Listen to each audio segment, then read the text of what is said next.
All right, ladies and gentlemen, boys and girls, children of all ages, kids from 1 to 92.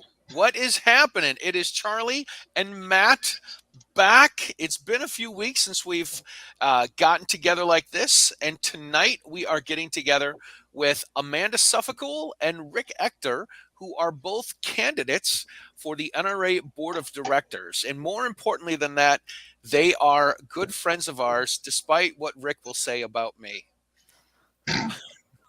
I brought my moonshine because it's going to be a tough interview. If I didn't actually talk to you, joke with you, and randomly insult you, that's a clue I don't like you. Oh, there we go. I don't hear him do this with anyone else. That's what I got to tell you. That means he loves you. Ooh. Loves you. Brotherly love. Brotherly love. Wait, isn't that a Michigan thing? Brotherly love, or is that? That's Philadelphia. Oh, that's Philadelphia. That's Philadelphia, man. The city of brotherly love. That's Philadelphia, man. Wrong co-host. Sorry. Exactly. All right. Well, we got some people that are coming in. We besides having Rick and Amanda on, I think we are doing our monthly giveaway tonight as well, aren't we? We are. Hopefully Matt does all that sort of cool stuff. So hopefully he's very well prepared for that. I am. We have both Next Level Training giving away a very expensive green laser cert, and Mantis giving away a $250 X10. So we have two different giveaways that are rounding out the end of February. So thank you to our sponsors, Mantis and Next Level Training. Yeah. So if you haven't yet, I have one question. How many days into February? All of them.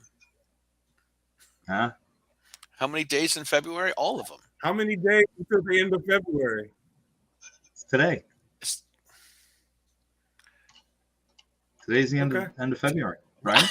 There's a leap year. Somebody today said it was a leap year. I'm like, it's not a leap year. Not a leap year. It's not a leap year. She's like, yeah, it's a leap year. I'm like, no, today's the last day. She's like, no, it's a leap year. I'm like, no, it's not a leap year. Did you tell her to skip it?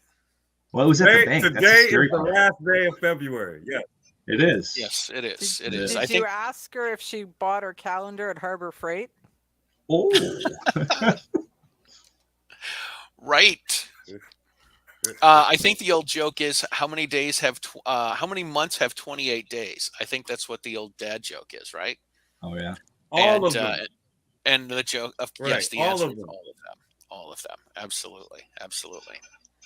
All right, so we are here. We've got Rick. We've got some people that are chiming in. We got Misty, Mrs. Wayne. We got Ron Wayne. I assume they're related. We're waiting for their brother Bruce to show up. Charlie Chambers is here. Charlie is a great brand. Oh man, Charlie is awesome. And Mo Palmer is here as well. Ooh. Mo in the house. Mo the hizzy. Oh, and Matt is somebody's hero. Gary, what's up, Gary? Love Gary. Gary's awesome. Gary's one of the top shots on the History Channel. Good buddy of mine. Oh, very cool. Hey, Charlie Chambers.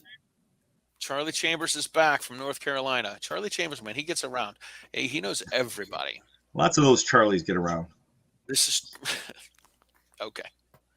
How about those Red Sox? Insert random Charlie joke here.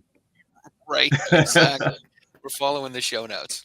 Our rooster's name's Charlie. Nice, Charlie the chicken. Anyway, so if you're here and you haven't done so yet, you do need to go to meetthepressers.com/giveaway and enter yourself for the Mantis X or for the Next Level Training Cert Pistol.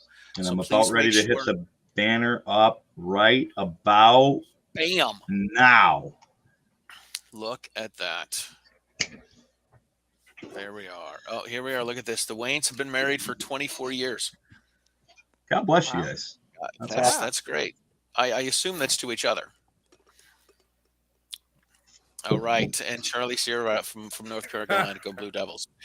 All right, so the reason, Amanda and Rick, the reason we wanted to have you guys on is not just because you're friends, not just because we like you, but you two are running for the NRA Board of Directors, and Mhm. this is kind of a cool thing, and it's a process that takes some time, it takes some energy, and it takes people to go around the country and to work it, essentially, to go out and social media it and be in places. And Amanda, I think we're at the end of February, and you're finally getting home from SHOT Show. Pretty much. I left home the 28th of December, and I got to spend, I think it was 9 days at my house Wow. up to last Thursday, right? Wow. I mean, since the end of December. So it's been a little hectic. So now I'm doing laundry, lots of laundry. But other than that, the world is good. That is cool. And Rick, you often appear at places too, right? You've been to SHOT Show. You obviously you were at the NRA meetings last year. I assume you're going to be going this year as well. When you're not I've never gone. Never. You've never been to the NRA annual meetings? Gotta But go. you know what? I'm going to make. I go to the annual meetings for sure, and then I go to the other NRA meetings because I'm on the outreach committee. And He's not been to SHOT. let's see Oh, what other gotcha, shows. gotcha. Yeah, right. I just haven't. I've been to just about everything except SHOT. Yeah. All right. Well, you gotta get in, man. You gotta go. Yeah. I need another cameraman for next year if you want to. I know, man. There's the plan that you make at the beginning of the year of what you're going to do in the ensuing year, and life gets in the way, and then there's extra things that come up and things. So and then you turn around. I'm like, I didn't make extra money to do some of this extra stuff, so I'm going to have to make some hard choices. But you know what? One of these days, I will. SHOT Show is not negotiable, Rick. Once you go once, you will not. You will give up sleeping indoors before you give up SHOT Show.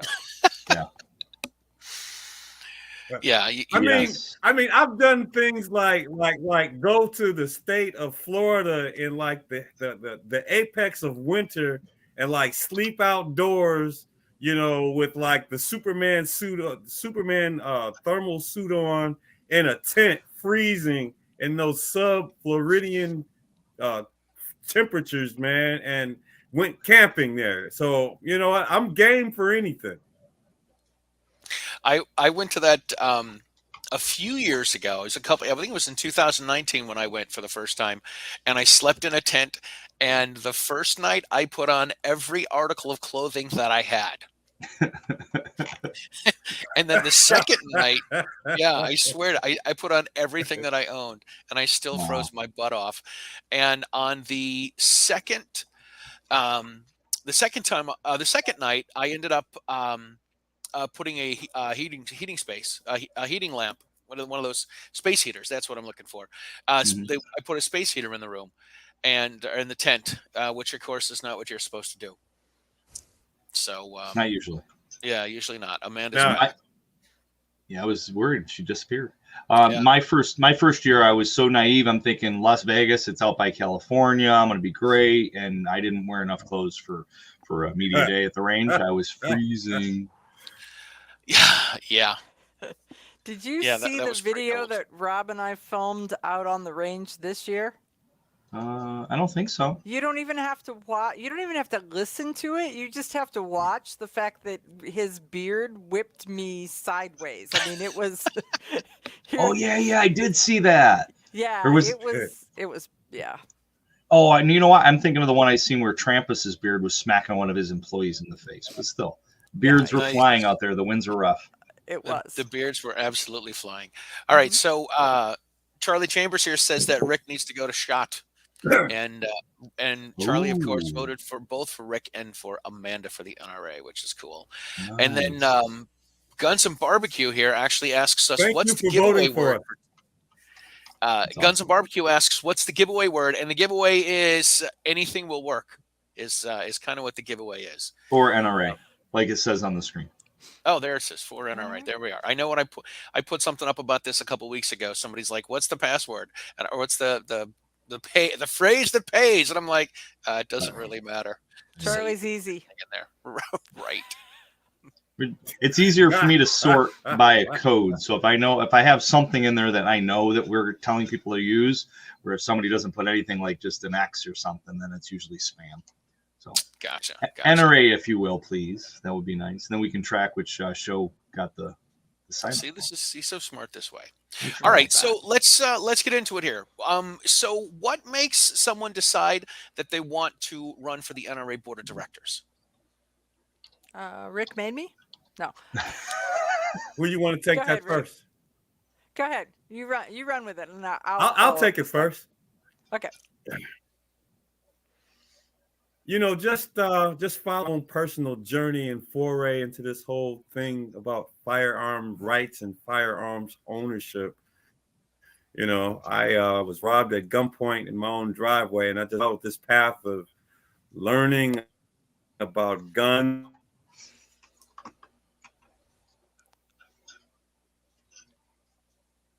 We lost him. Man.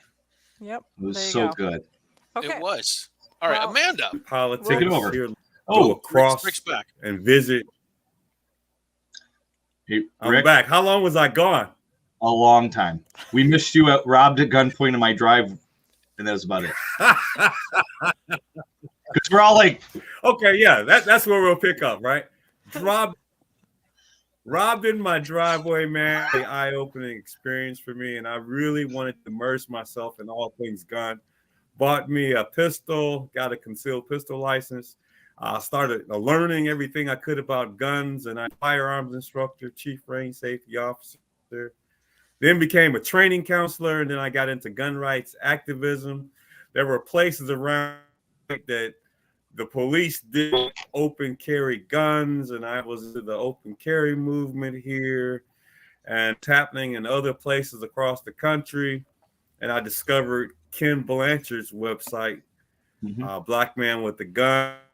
I went to a GRPC and met Ken, and then my eyes opened, and I was like, oh man, like a whole conference full of people who believe in gun rights, willing to do things above and beyond the call of duty, you know, in that mission to educate others and to get other people to embrace their rights.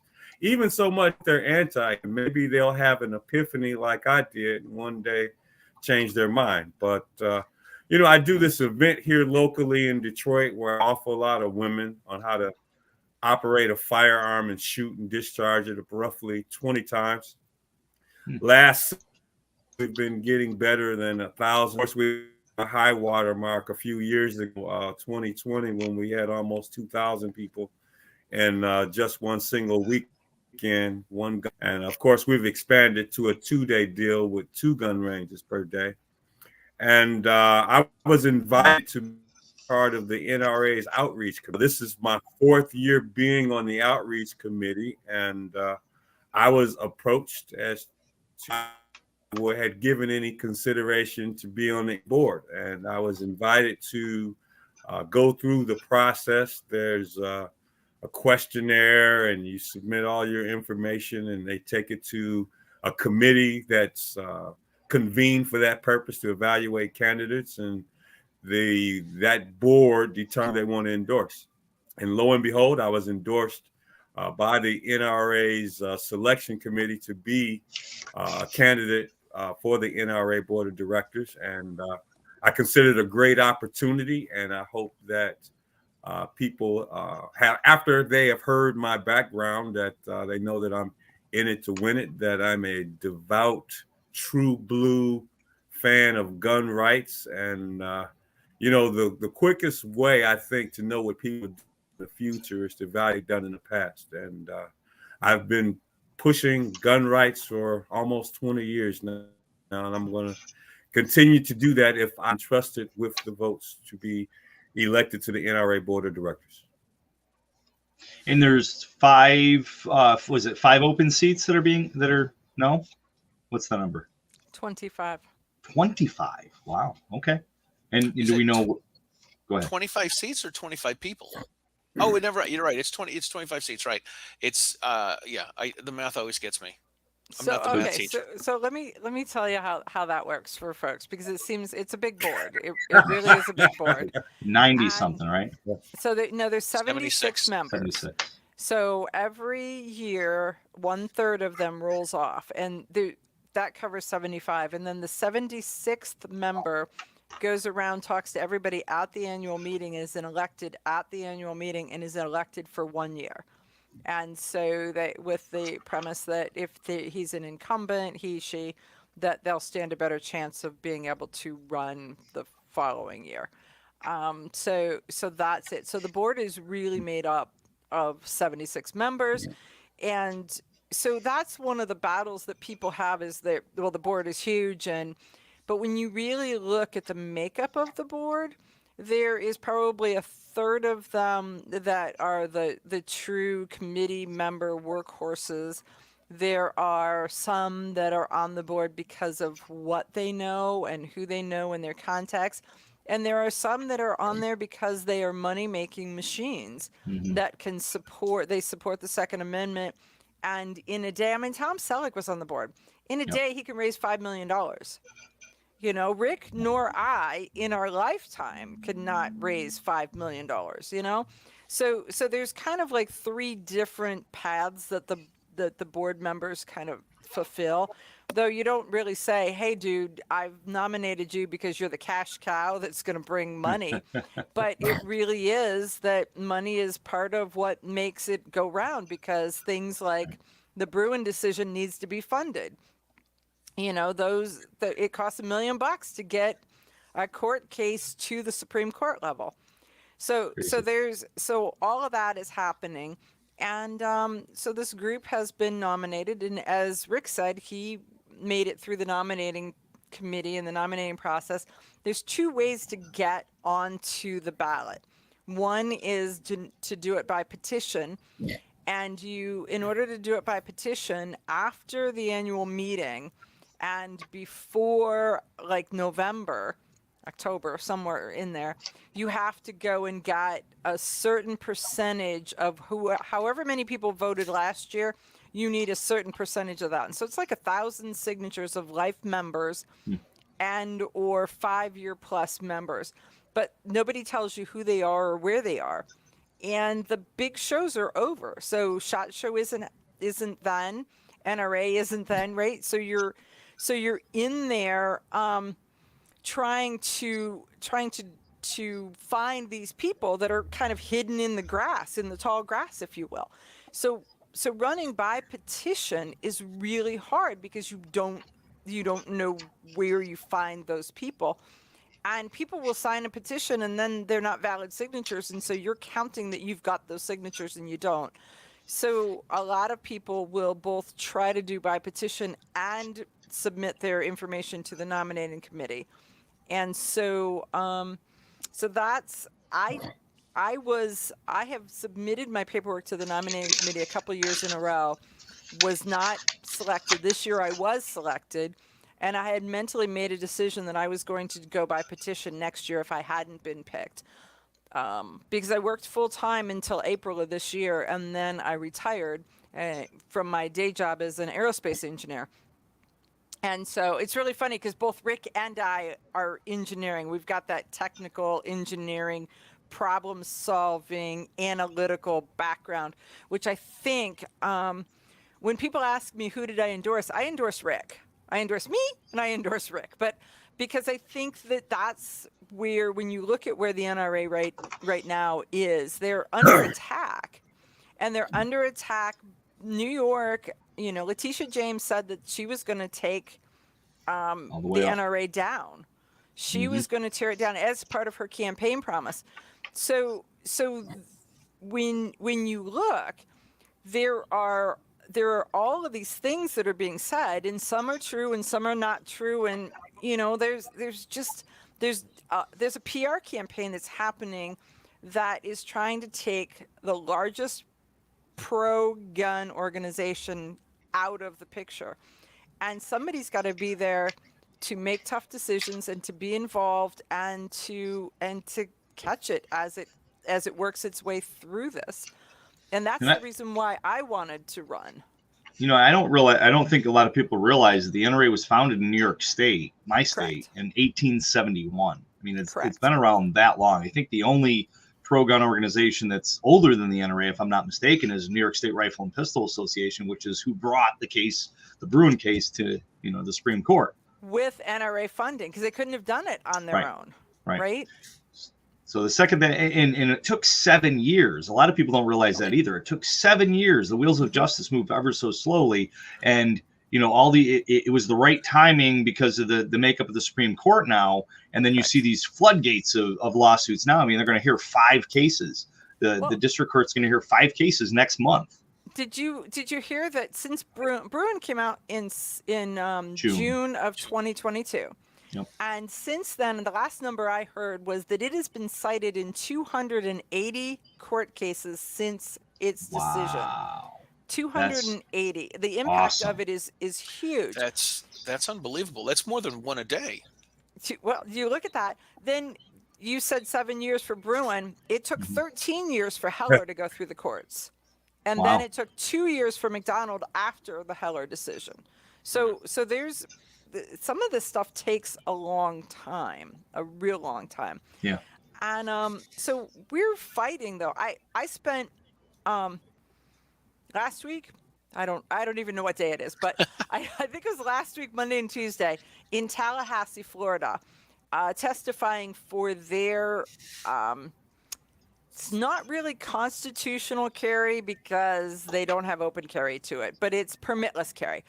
And because of that, I sat next to Moms Demand Action, Students Demand Action, all of these folks, and I listened to what they said and what they believed. There was the Giffords campaign, the Every Time for Gun Safety, the Moms Demand. There was all those groups had sent paid people in to testify, and their facts aren't facts. Their facts are made up. And they all cited them. They all quoted them. They all cited them. That's the battle we're battling, because if they say that crap enough, that people believe it. If they hear it enough, people believe it. And so that's part of what are we doing and why are we doing it? The NRA survived for 150 years, and it's not going to go down on my watch. Amen. Awesome. So that being said, how does right now currently, what are the many ways that people can vote for you guys? What's the quickest, easiest, fastest? What are all the ways? Because there's a few ways, correct? There's one. There's one way. Okay. And I know the quickest is if you're an eligible member and that you received a ballot in your magazine.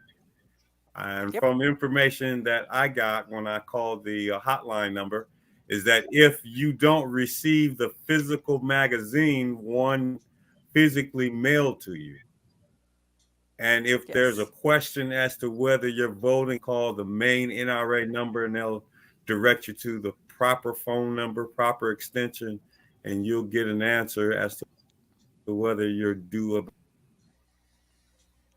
So the envelope for your ballot has your name on it, has your member ID number.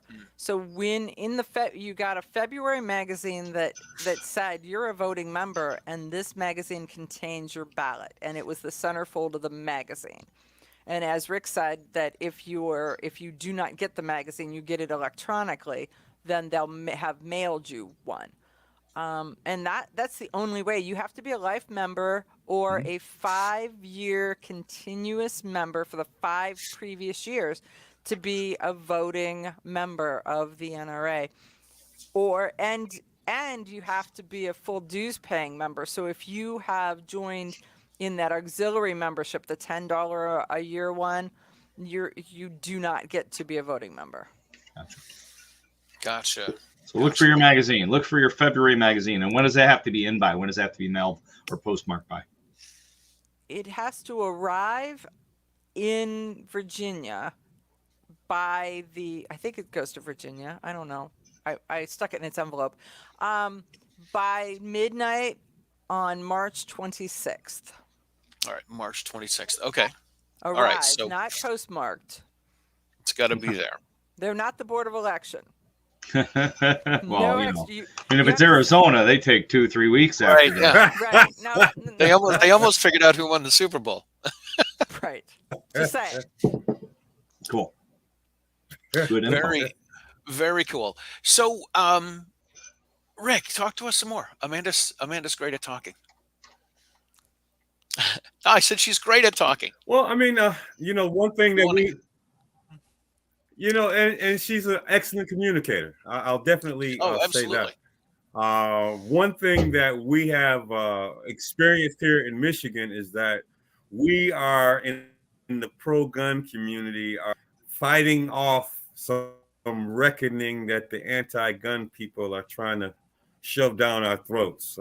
Based on the last election, we have one party, the anti-gun, anti-fun, anti-rights party, controls every branch of state government. They have the governor's office, they have the Senate, they have the representatives, and they, of course, if it goes that far, they have the majority on the Supreme Court. So things are, are looking anti-gunish right now. And I've been invited. I'm sure a lot of other people have been invited to go to Lansing, which is our city, our state capital, and to be among to offer public comments in terms of gun rights. And there's going to be 3 different sessions. There's each law that they're trying to enact. One for red flag laws that they really want to do. And of course, there's the Safe Storage Act. Of course, there's the universal background. Flag laws, we're familiar, or I at least hope that we're familiar with this monstrosity. But essentially, to eliminate your due process, it allows the nation to essentially trigger a pre-dawn raid on your residence, and if they don't kill you, they take your guns. And presumably you were a danger, but they do nothing to get you help. And then in the aftermath, I call it a lack of due process, because you've been convicted and punished, and now you have to prove that you're innocent and that you weren't a threat to society. But the bigger problem, I look at it conceptually, is that if you were so dangerous, how come this law that they're proposing doesn't physically take you somewhere to get you some imminent, immediate treatment? But that just tells us that it's not about the guns. And of course, exactly. To mandatory safe storage, this is, and I'm sure it happens to some degree in a lot of major metropolitan country. In Detroit, most times, you'll hear about some person who's statutorily eligible to have a gun, or they have some disqualifying convictions in their record where they can't legally own a gun, but this irresponsible lawbreaker, and they're not responsible, someone is hurt, injured, or killed. So they're proposing this law where, of course, in the aftermath of it, someone is hurt, then they want to go back and then punish you after the fact, but they're not proposing anyone safer. Government, they feel, is the answer. And of course, universal registration, that's here in Michigan. Unfortunately, handguns are required to be registered. And of course, they want us to register shotguns and rifles. And if it's one margin, more people are killed with knives than a long gun. And of course, there's quite a few other things like rock objects and a wide assortment of other objects before it becomes a statistical problem. But you know what? It's not about logical or whether it makes sense, or if you look at where the biggest issues are in our community, if it's related to guns and gun ownership, they want to make it difficult for you to exercise your right, and they want to essentially control them so much so discourage you from even owning one. Yep, for sure. Yeah, we see totally. that heavily. We do. I actually did an interview this past week with someone in Pennsylvania, and she's from Brazil, and she said that in Brazil they registered everyone that had a firearm. They registered all the guns. They wanted to know who had the guns, and then a few years later they came and they knocked on the doors and they took all the guns, and then they said things were good for a couple years, and then after 2 years or so they got a new president, and after that new president took office, all hell broke loose, and things turned really bad. And there's only, I don't know, 1% of the people that can own firearms, but I think she said they're not. They're like number 5 for gun deaths, but number 1 in homicide throughout the world in Brazil. And it's because Crazy. they've confiscated the firearms. And I wanted to point out to her that legislation leads to registration, registration leads to confiscation, and confiscation leads to extermination. And we've seen this before in history, and this is exactly what these anti-gun wacko politicians want to do here in the United States. And it's evident they want to do that, and in some cases it's always let's give them a little bit. But when you give them a little bit, they take a mile, and then we get set back even further, and it's harder and harder to come back from. So at some point you can't come back. You're beyond that point where there's no way you can get those back. Right. It's once you start loosening the belt, it's hard to bring it in. Feeling that this season. Oh man. So Amanda, you've had a lot of experience as an engineer, and obviously, we know you for everything you've done in the Second Amendment, but you've been an engineer, and you've done a lot of stuff to, what is it? I think you say you used to keep airplanes in the air. I think that's what it was, right? When they say, do you have an elevator speech of what you do? I was like, yeah, I keep airplanes in the sky. Yes. It's cool. It's critical. Actually, I'm an engineer by trade, and so I've done anything from operations management, plant management, machinery design. I've got a patent in hydrogen generation, heat transfer stuff, but so a little bit of kind of all that stuff. But really what I think that it's done for me is toward the end of my career, I did a lot of companies in distress, where you'd come in and you're working with a company that's got trouble, and you're trying to sort through what's good, what's bad, what you keep, what's the baby, what's the bathwater, all of that kind of stuff. And I think that those skills are going to be necessary with the NRA and the things that we're facing, because 1, you've got to make some hard decisions, and 2, you've got to take some of the grief that comes with it. When you're in a leadership role, people throw a lot of darts at those things. So all of that happens. But no matter what, one of the things that has to happen with the NRA is that you've got to maintain some kind of confidence to the employees of the NRA that it's going to continue to exist, and that the things that they know are going to be solid and dependable.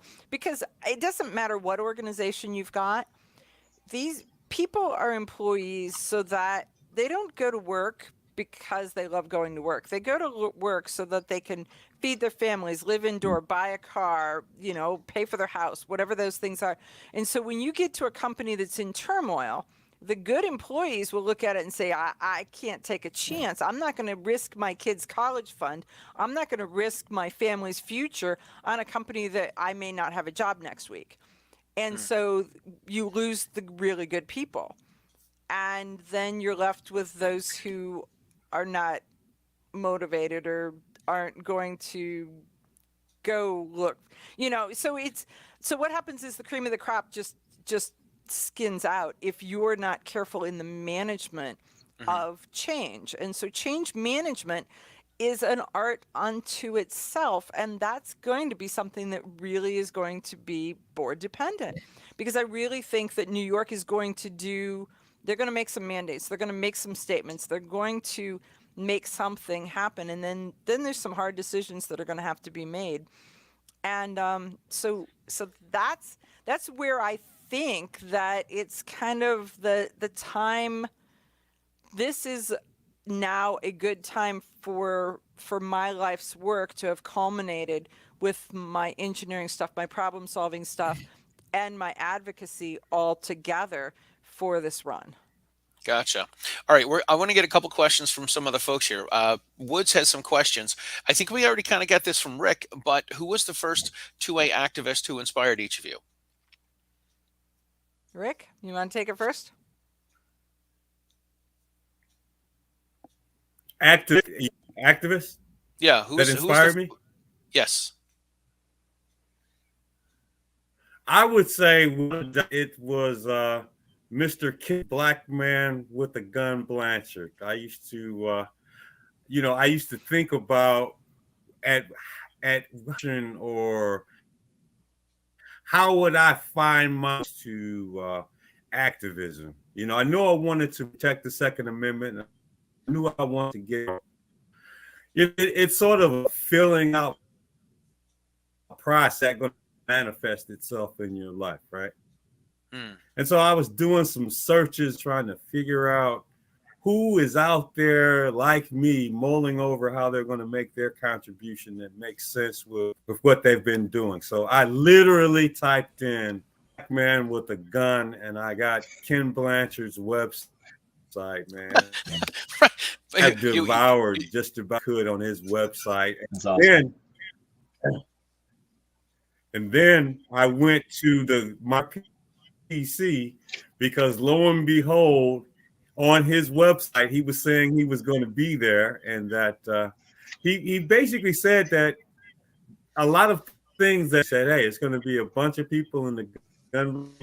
We're going to be networking. We're going to talk a lot about politics and things that we're doing in our local areas. We're working together, and I got to meet a ton of people, and I eventually ran into Ken, introduced myself, and then after I ran out of words, I just merely followed him around the conference all weekend like a lost puppy, right? Just looking for someone to give him a North Star to follow. And then eventually, I guess, he figured out I wasn't a weirdo and became my friend. So I've known him for a number of years now, and he's been put together an endorsement and video for me. So it's been pretty cool. That's cool. Amanda, how about you? Who was your first one? Who was your first Second Amendment advocate that motivated you? That's kind of a hard question, because for a long time, I started answering questions. I got my firearms instructors, and I just started answering questions for people. And then Ohio was passing their concealed carry. And so we started to, I showed the sheriff where all the sections of the law was. It was 168 pages, and I'd read it and made notes, and, and had it like a cheat sheet. And so I knew where all the stuff was. And so it took me a long time it really was a whole thing of somebody ought to do something, and hey, I'm somebody. And then one day I looked around, and I went to Gun Rights Policy Conference, and I found it, and I didn't even know it existed. And then I realized that there was a lot of people like me. And then I discovered, Alan Gottlieb. And so my hero is Mr. Whipple. just saying. Oops, don't tell him. Too late. Cat's out of the bag. Too late. We are sending a link to this to Alan tonight. Notice. Hey, I did not say that. Amanda said that. Amanda said this right. So when Amanda doesn't get invited to speak at GRPC, it's because of our show.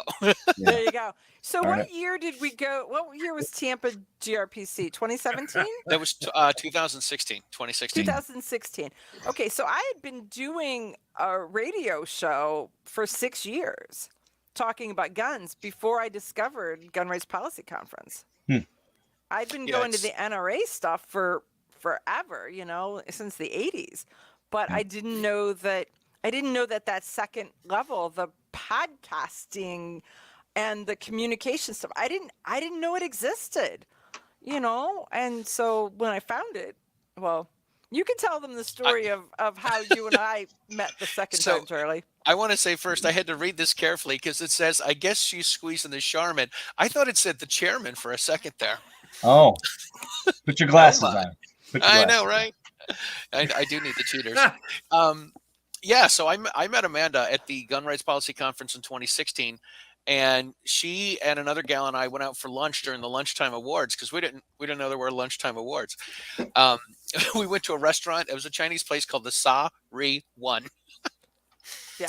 And we went and had lunch, and that was it, man. We've almost inseparable since then, which is wonderful. It's really For really you. something else. Okay, Yeah, so he right.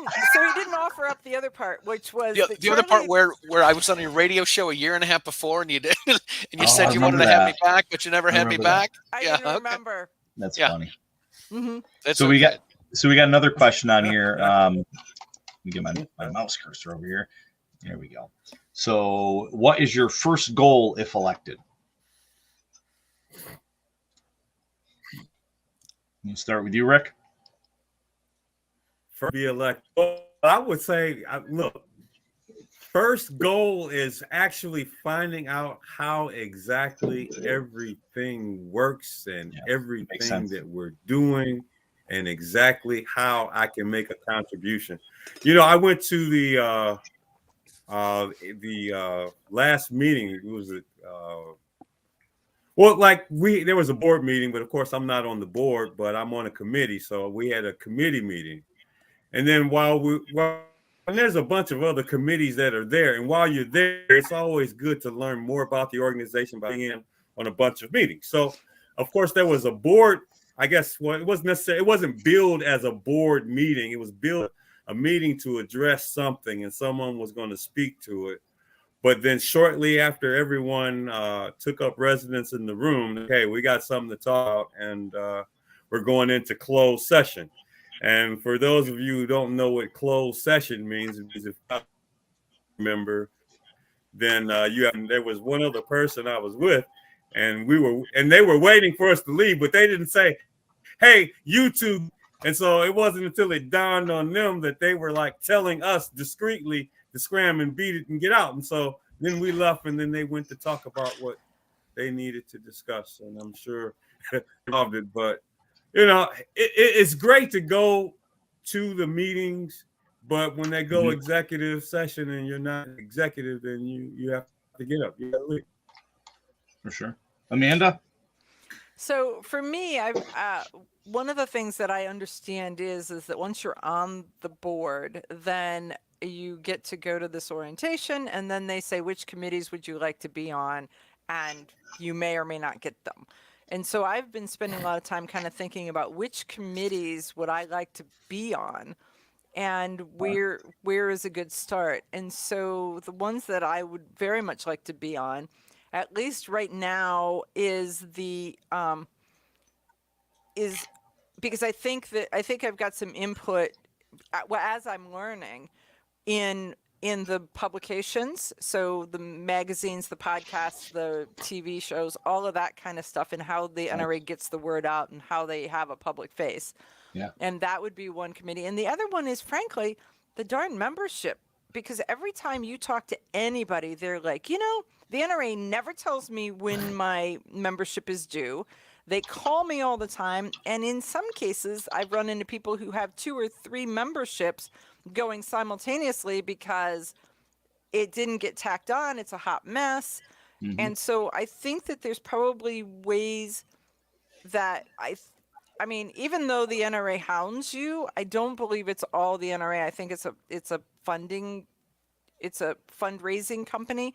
And I think that there's stuff that could be done better so that it doesn't chase away members because they're so tired of being dunned and hounded. Right, for sure. Well, that's good. Good game plan, and it's tough because you guys, once you get in there, I mean, you like Rick said, you got to kind of find out the way things are and work your way around. You can't just come in. You're not a newly elected executive vice president coming in and like a bull in a china shop. You're one of the new kids on the block, just moving up to that We're uncomfortable freshmen. situation. Do we get to Exactly. play, and do we not get to, get that little noogie thing on our head and throw down the stairs, Yeah, you're the one that gets the couch in the corner or something. So Right. I don't want the swirly in the bathroom. I don't. right, here's another one for you. Did y'all grow up around guns, or did it come later like Charlie? Rick, take it away. You know what? I did grow guns, but you know what? I didn't knowingly grow up around guns, right? And you're like, well, gee, how do you explain that?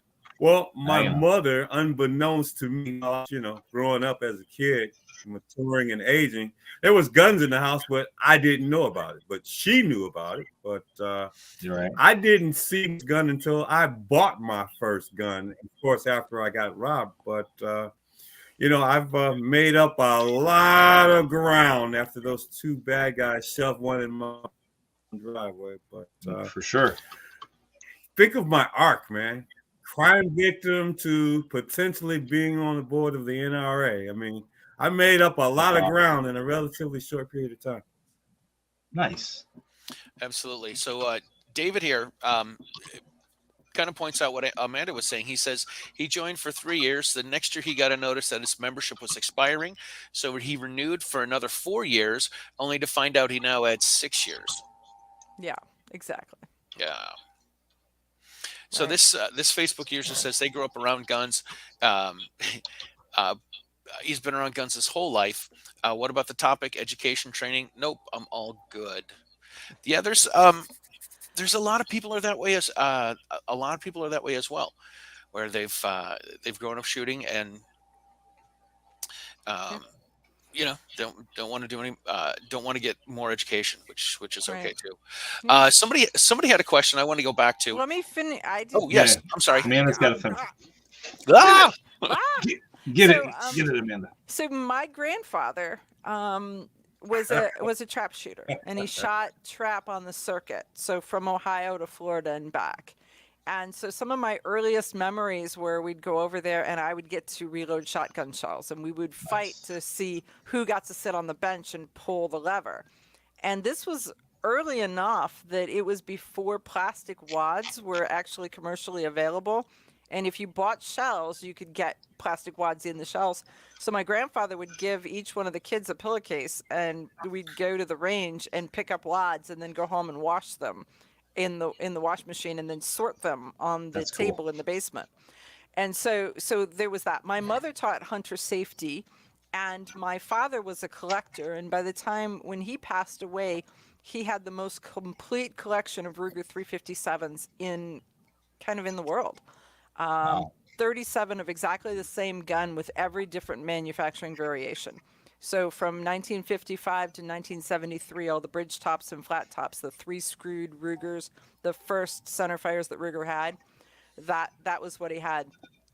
And so I definitely grew up around guns. And then I married a guy who was not a gun guy. And so I kind of, I had a gun, but I kind of took a hiatus, and guns really weren't big and heavy in my world.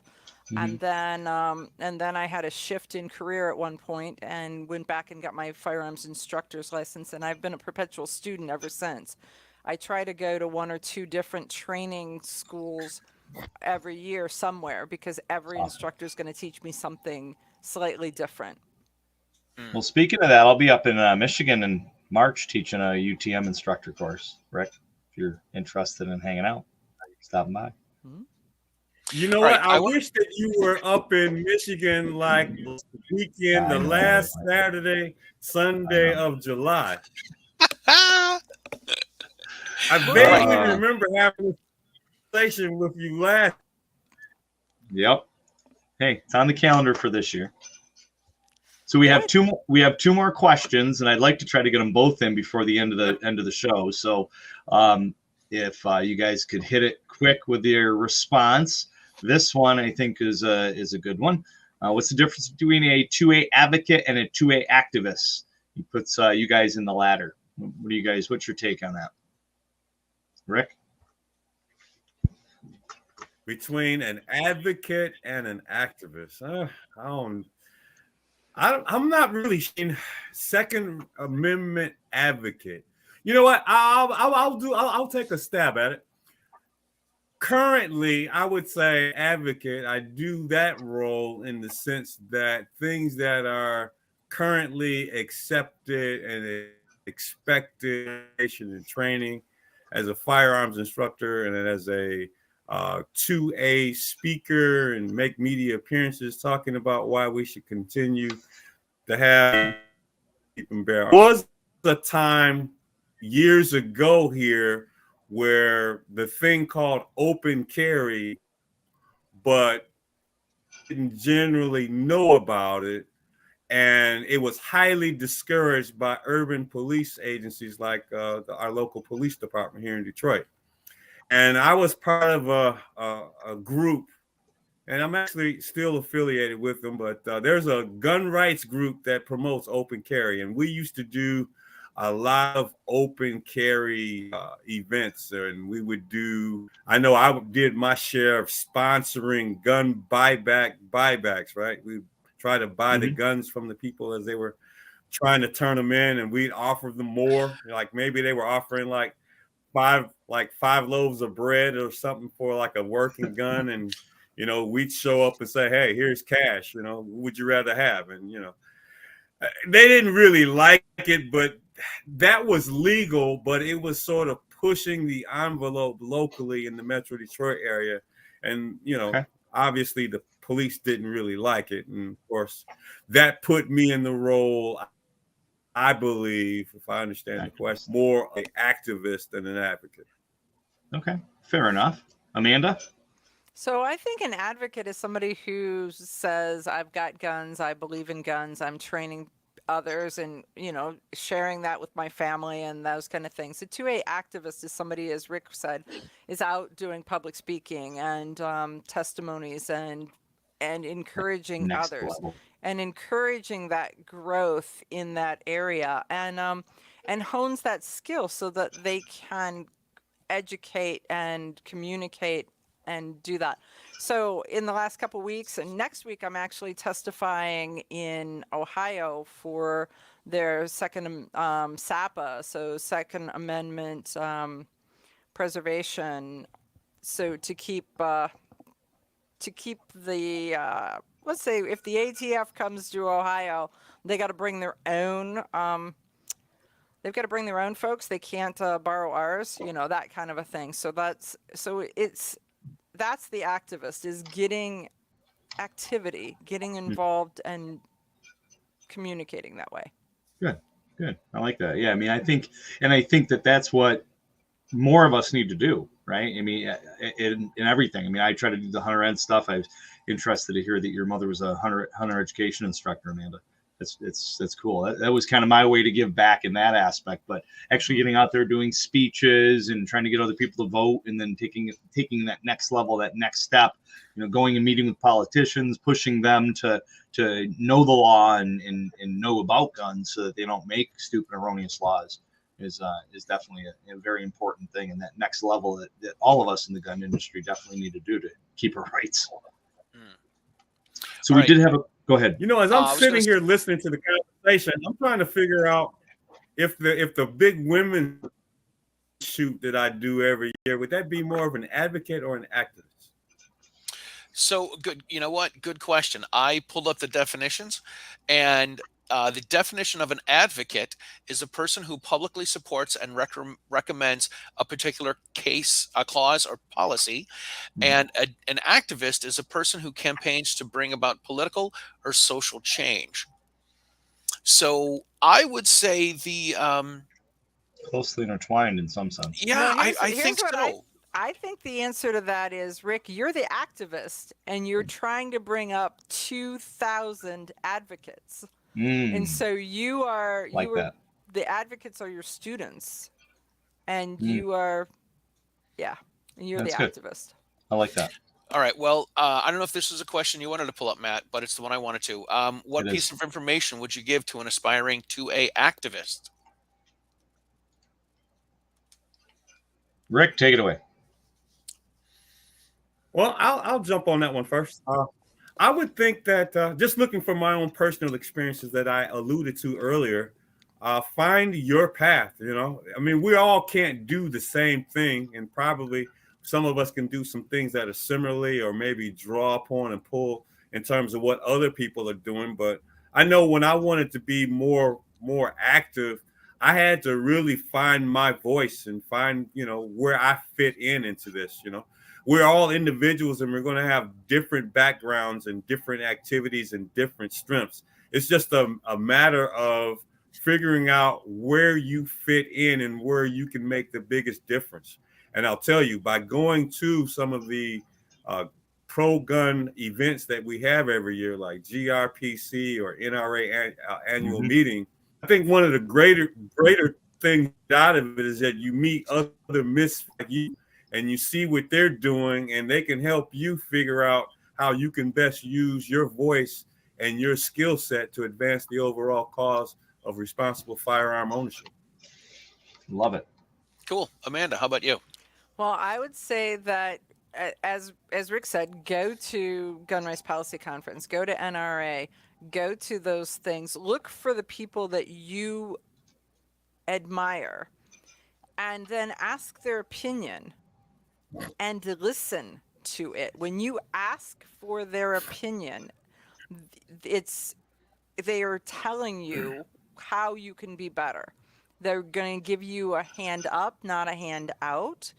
And so their goal is to have more people come up behind them, to follow them, to continue their life's work. And as each one of us gets a little older, you know, we want the next generation to come behind us and take this and take it even further, you know, so that the, you know, the Wright brothers flew an airplane and then the next guys took it as a rocket to the moon.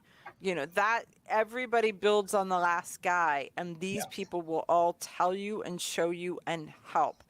But I'd say listen, and when you ask for advice, put your ego on the shelf and analyze the advice that's given to you, because it's given to you with the best of intentions. I think that's lost a lot of these days. I think a lot of people are, you know, worried about getting bad advice, or they get advice and they think it's, you know, it's personal. I think sometimes you just got to step back and self-reflect. So that's awesome advice, Amanda. And I got to say that anybody out there watching or listening to this definitely needs to make sure you get your vote in for both Rick and Amanda with the NRA. Anybody that can vote, we should say. So don't forget to get that in, and make sure that you get these guys on the board, because we're going to need them. Absolutely. Absolutely. All right. So real quick here, Matt is going to pull up some numbers, and we're going to have each of you pick a number to find out who is our winners. So I get a number and Amanda gets a number? Yes. Matt's going to give us like a between window. what and what? I mean, give me some parameters. Matt's pulling that up now, man. I'm working on it. I'm working on it. Because if it's truly random and you leave it all up to me, it's going to have an exponent in it. Right. It's going to be a point something with a fraction, which I don't even know if you can do because I'm not a math teacher. Someone asked real quick as we're going to vamp here. Mallet is mailed or emailed, and Amanda said if you get the magazine, it gets mailed to you. In the February edition. In the February edition, yes. And if you get the electronic magazine, then they mail the ballot to you. So the only way they do it is mail it, whether it's in the magazine or the ballot by itself. So and as long as you've been a life member or a member for 5 contiguous years, and if you didn't see it already, contact the office. And Rick, how did they? Which number are they contacting? Do you remember? Contact the office and ask. Oh, let me tell you, Google is your friend. All right. Well, as Matt's trying to pull the numbers up, I'm just making sure we didn't get any cheaters getting in there twice. I got somebody that did. Oh, that person is banned from the show. They're done. They're out. No more. Well, you know, we did this because we love you guys. We want to support you guys. We want you guys to get elected, because we do think the NRA is worth keeping around. it needs good people like you inside of the NRA to make these things happen. G Webs asked what the code was. The code is the code for tonight was NRA. I don't know if it's too late, but yeah, G Webs already won something. Come on, man. We're glad you're here, dude. All right. So Rick, give me a number between 1 and 17. And which 13. item? Next level. 13, you said? 13 is. I said For which item the first number before is you say 7. who The item 2. Yeah, you pick the item. Which one do you want to give this person? The big ticket item, the one that was worth more money.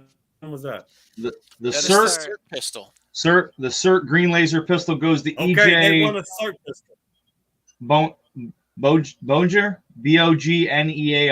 EJ.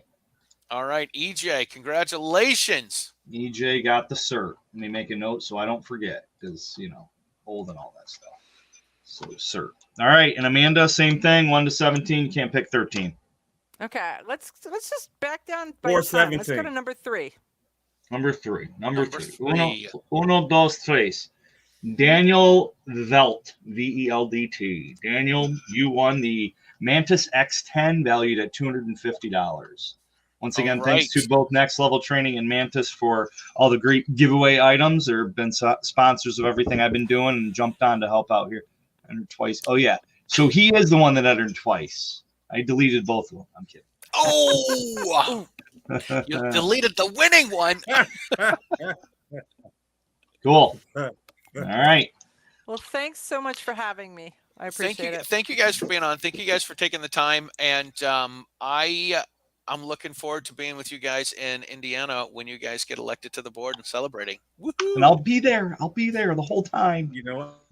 We'll be there, and you know what? I have a feeling that we're both going to win. But here's my other prediction. Last time Amanda and I was on the show, she said she doesn't care how many votes she gets, just as long as we both get elected, and that she gets more votes than me. Well, I hope we both get elected, but I want us to have the same number of votes. You guys got to have something like if she gets more votes than you, then she's got to buy you a drink, or you get more than her, you got to buy something. You guys got to come up with something. Have a friendly wager of some sort, right? Exactly. I love Exactly. Yeah, and it does not involve tattoos. We'll just say. I don't have any. Surprisingly, I don't have a single tattoo. My wife's got a messed up tattoo. I've made it to this old age without a single tattoo. Same here. I think they're overrated. Maybe that's what we do. Maybe you guys get elected, we all go get NRA tattoos. Maybe not. Hey, you brought it up, Amanda. You brought it up. Maybe I'll write NRA on my tennis shoes, but yeah. Guys, you're awesome. It's always a pleasure hanging out with you guys and sharing knowledge and stuff. So, yeah, good luck. God bless. Godspeed. Matt, I will see Matt. I will see you in July, sir. That is the goal, my friend. July. No. We don't goals. We do actual plans, right? No So try do, right? So I got it. Late in July. There is no try, right? Yeah. I think we lost Charlie this time. It's like Charlie might have and left that's a really good way his face. Wait. He has a really great frozen face. He's just pulling our legs. No, he's frozen. Did you see what we did to Paul? No, Lathrop I'm telling you, time? he's really good at this. When you log out, really if you good make at a this. face when you log out, it just gets perfect. He just Who has texted the me. show? He texted me. Who has the show when it's like a planned thing for everyone to do the frozen face? Who does that? We did it for Paul Lathrop. We did that. Oh, okay. That's everybody what Charlie's doing. You got it. So. And then he okay. just All right, guys. bailed on us. Yeah. See ya. All right, it's been great talking to you all. Have a great night. Stay safe. Yes.